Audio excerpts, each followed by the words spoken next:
you're considering driving older vehicles for daily drivers, there are always challenges, and today that's what we're dealing with. Scoops has been back out of storage now for a few weeks, but I haven't been able to drive it. I drove it once and then something happened.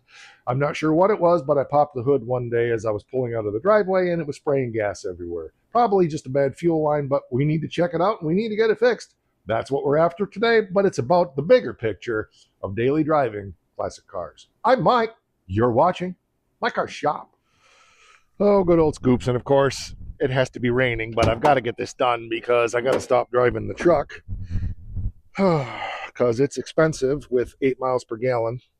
It looks to me like I replaced one fuel line here, but the other one here probably needs to be replaced. Not sure where it's leaking. I'm a little reluctant to fire it up, but I can tell this is oh yeah, right there. It could just be a loose connection, but we're going to go ahead and replace the line. I'll get you over here and show you what we're dealing with. I think the issue is probably right here. This line is really old and crusty. This one you can tell isn't that old. It's dirty, but I think this is where it's leaking from. When I opened the hood, the day that it was spraying gas everywhere. It was coming out in this area here and spraying all over. It was a fire waiting to happen, so that's why I'm not firing it up.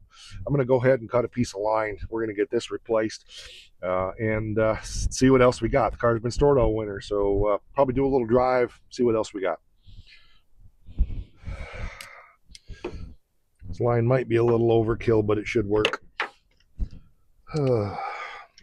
So the joys and thrills and challenges of old cars is, this car has had a lot of stuff done to it, obviously. A lot of new parts. It's pretty reliable and dependable, but it's still,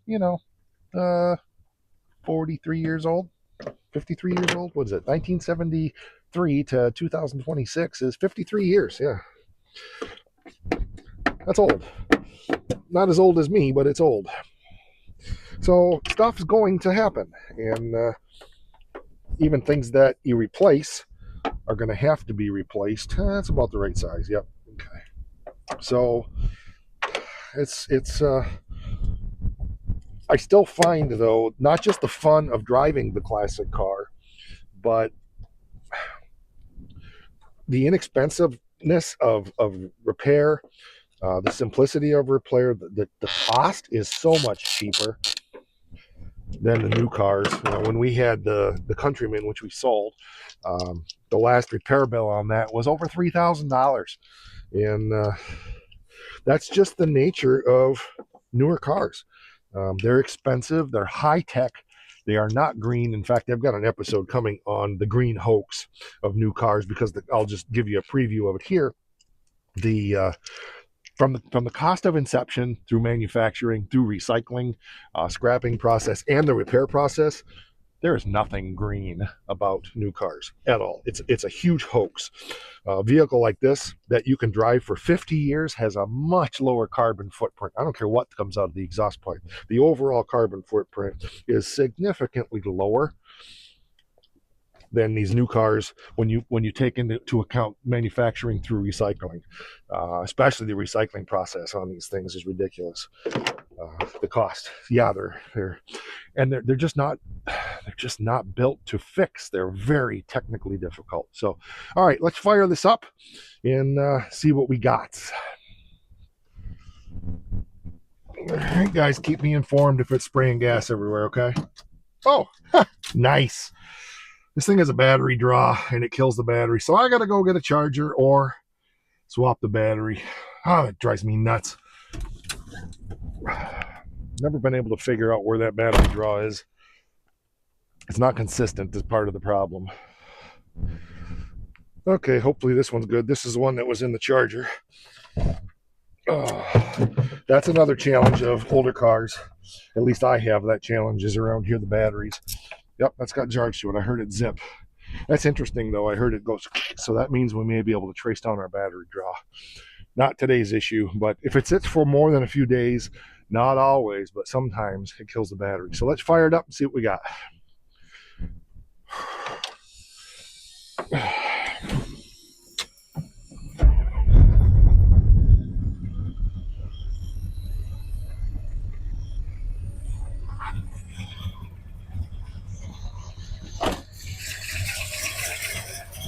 Hasn't been run for a while. Looks good.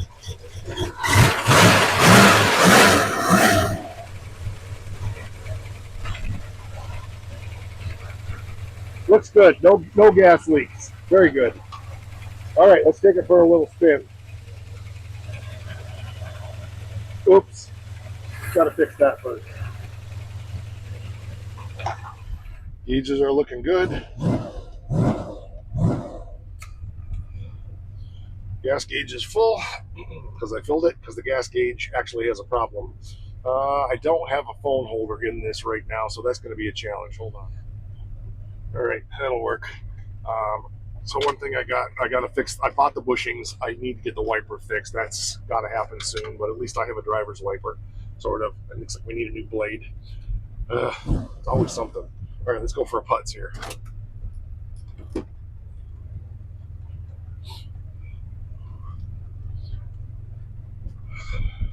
So yes, I got to get a holder. You can see there used to be one right there. There's a big circle on the windshield.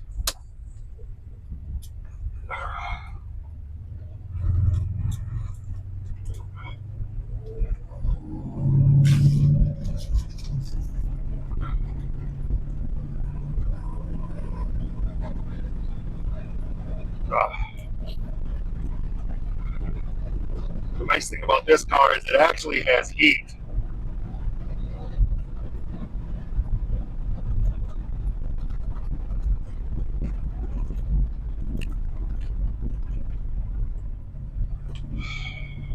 So that is the nice thing about this car is it actually does have heat, so it's comfortable to ride in. The truck has a little better heat since we took and got the cooling system professionally flushed, but I need to put a uh, inlet side filter on the heater core because it does keep plugging the heater core up. So I'm going to order a filter for that. I'll spin on coolant filter and then flush that core out one more time, and it should have reasonable heat. So far it's running good. I'm not going very far with it, but this is only the second time it's been out. The first time I drove it to town and back to where my office is, so about 30 miles one way. And it ran good. The car always runs good. It's dependable. I wouldn't be afraid to jump in this and take off and take a 400-mile trip with it. But being as it's the first time out, after being parked for the winter inside for storage, I figured probably, there's going to be a few things. And that's the reality. You're driving a car that's 50 years old, 53 years old. Even if everything is new, stuff's still going to happen. So everything's not new on this car. This car only has 56,000 miles on it. I'm not sure what the mileage is on the motor and the transmission because this was my buddy Brad's car, and the engine and transmission came out of his brother-in-law's Plymouth Aero drag car. But the motor's been apart. We've looked it all over. We actually had the motor apart a couple of years ago because we had some cam issues. I put a different cam in it. But the motor looks good inside. The bearings look good. So, it's got lots of life in it. And it's got lots of power.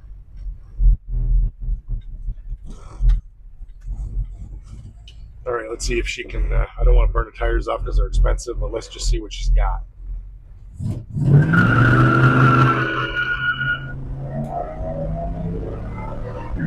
Woohoo! Oh, that shift kit. Good. Yeah, she got a nice patch. Second gear.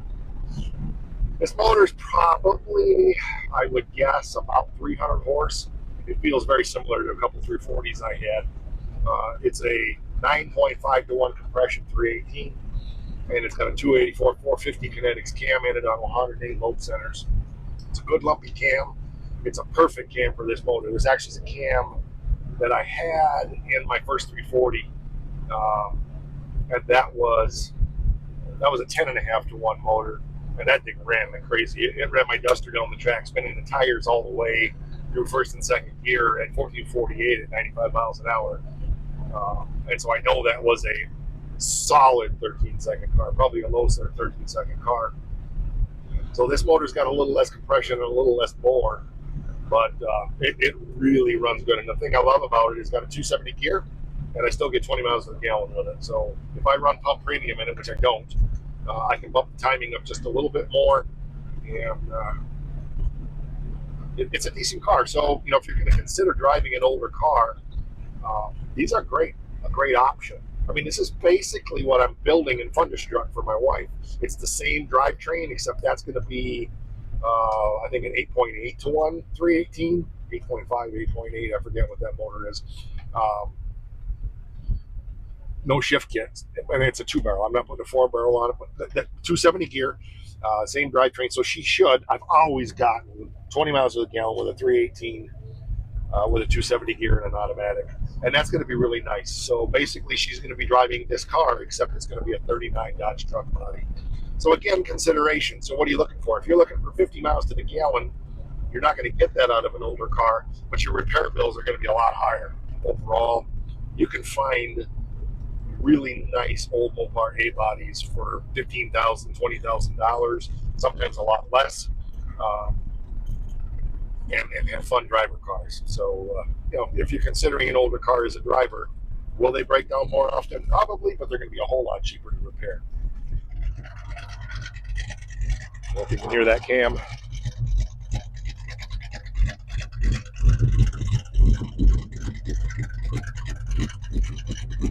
Love it. Let's go check under the hood.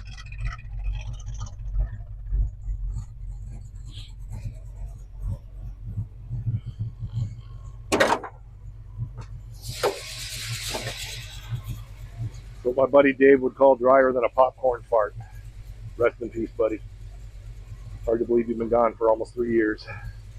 Anyway, yeah, it looks good. So we got to check the oil and stuff. One thing that does happen on this is once in a while the secondary float sticks and it floods.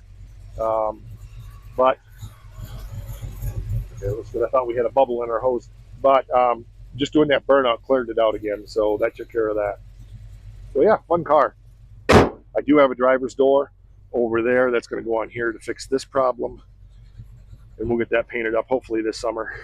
But the car doesn't need much. It's still got drum brakes on the front, so it does sashay around as typical of these drum brakes. So if you're going to drive one of these as a daily and you're not willing to put up with that, you might want to convert it to a disc. That's not terribly expensive.